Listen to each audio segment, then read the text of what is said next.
पिछले वीडियो के अंत में वॉइड सॉवरन जो किंग फैन ने दिव्य आर्टिफैक्ट हासिल करने के लिए दिए का पीछा किया और उसके बाद आकाश में एक विशाल वॉइड क्रैक रह गया। वहां मौजूद लोग हैरान होकर पूछने लगे कि क्या दोनों सच में गायब हो गए हैं, खासकर दिए, क्योंकि वे अब आखिरकार चैन से सांस लेना चाहते थे।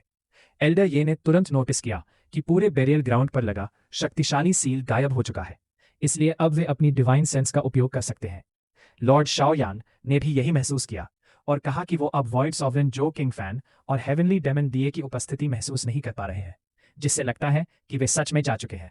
फिर भी उनके शरीर में डर अभी भी बना हुआ था, क्योंकि दोनों की भयंकर ताकत उन्होंने अभी अभी देखी थी। दूसरी ओर हमारा नायक चुपचाप खड़ा था। उसकी आंखों से खून बह रहा था। वो मन ही मन सोच रहा था कि उसने दिए द्वारा दिव्य आर्टिफैक्ट को नियंत्रित करने की तकनीक और जो किंग फैन द्वारा ड्रैगन की हड्डी पर इस्तेमाल की गई तकनीक को सफलतापूर्वक समझ लिया है। अब उसे बस अभ्यास करना है और भविष्य में वो भी इन्हें कर पाएगा। कुछ समय बाद ली युनशियाओ ने अपनी आंखों से सच में भागा है कि एक छिपा हुआ रास्ता डेमोनिक क्लाउड में खुला, जो एक बड़े विस्फोट के बाद दिखाई दिया। दिए उसी रास्ते से भागा, लेकिन जाते समय उसका दिव्य आर्टिफैक्ट दिखाई नहीं दिया। संभव है कि वो नष्ट हो गया हो।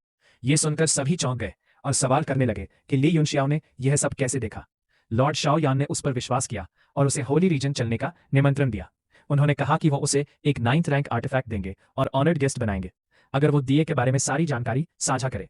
लेकिन ली युनशियाओ ने प्रभावित नहीं होगा, क्योंकि उसके पास पहले से ही कई ऐसे आर्टिफैक्ट। लेकिन ली युनशियाओ ने मना कर दिया, शायद होली रीजन के नेताओं से भी ज्यादा। ली युनशियाओ ने सुझाव दिया कि लॉर्ड शाओयान एल्डर ये को ही साथ ले जाए, क्योंकि वो ज्यादा जानकारी दे सकते हैं।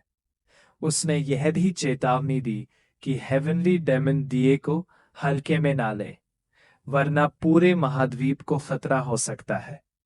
लॉर्ड शाओयान ने सहमति जताई और कहा कि वो होली रीजन लौटकर विशेषज्ञों को भेजेंगे।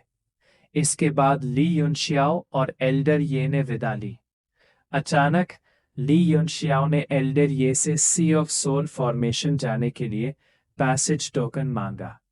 ये सुनकर एल्डर ये चौंक गए और लॉर्ड शाओयान नाराज हो गए, क्योंकि ऐसा लगा जैसे ली युनशियाओ ने उनके प्रस्ताव को ठुकरा दिया। एल्डर ये ने टोकन दे दिया। ली युनशियाओ ने देखा कि उसका डिजाइन पहले से अलग है। फिर उसने लॉर्ड शाओयान से वादा किया कि वो भविष्य में होली रीजन जरूर जाएगा। सबके जाने के बाद ली युनशियाओ और उसके साथी वापस लौट आए, क्योंकि वे नहीं चाहते थे कि कोई देखे कि वे क्या करने वाले हैं। डेमोनिक ड्रैगन ने महसूस किया कि वहां अभी भी ड्रैगन की हड्डियों के टुकड़े मौजूद हैं। वे उन्हें खोजने लगे। खोज के दौरान उन्हें एक छोटा मगरमच्छ मिला, लेकिन अचानक वो विशाल एंशिएंट क्रोकोडाइल बन गया और बहुत शक्तिशाली निकला। ली युनशियाओ ने वर्ल्ड गॉड मॉन्यूमेंट का उपयोग करके उसे पकड़ने की कोशिश की। दोनों शिष्यों के हमले बेअसर रहे, लेकिन ली युनशियाओ ने अपने इमॉर्टल गोल्डन बॉडी की मदद से एंशिएंट एस्ट्रल विंड का सामना किया और अंत में उसे पराजित कर दिया। इससे उसकी शक्ति और बढ़ गई।